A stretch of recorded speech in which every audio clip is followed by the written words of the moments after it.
Night மலையோட மலையாக நாங்கள் எங்கே கிளம்புனோன்னு பார்க்குறீங்களா? கொடைக்கானலுக்கு தான் கிளம்புனோம். ஸோ போகிற வழியில் இருக்க எல்லா பிளேசஸையும் விசிட் பண்ணிவிட்டு போனோம். முக்கியமாக எனக்கு வந்து கனகன்பட்டி லாஸ்ட் இயர் போயிட்டு வந்ததுக்கப்புறம் நிறைய டிஃப்ரெண்ட் இருந்துச்சு. நான் யார் சொன்னாலும் நம்ப மாட்டேன்.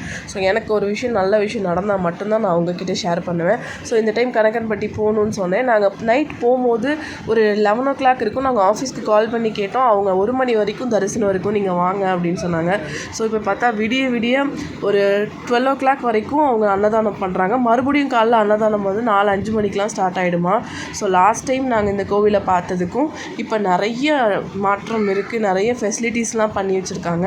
ஸோ எங்கடா காட்டுக்குள்ளே போகிறோன்னு தானே பார்க்குறீங்க. கனகன்பட்டியை சாமியை கும்பிட்டுட்டு அதுக்கப்புறமேல் நாங்கள் வந்து கொடைக்கானல் கிளம்பிட்டோம். ஸோ நாங்கள் கொடைக்கானல் மலை ஏறும்போது ஒரு 11:45 இருக்கும்.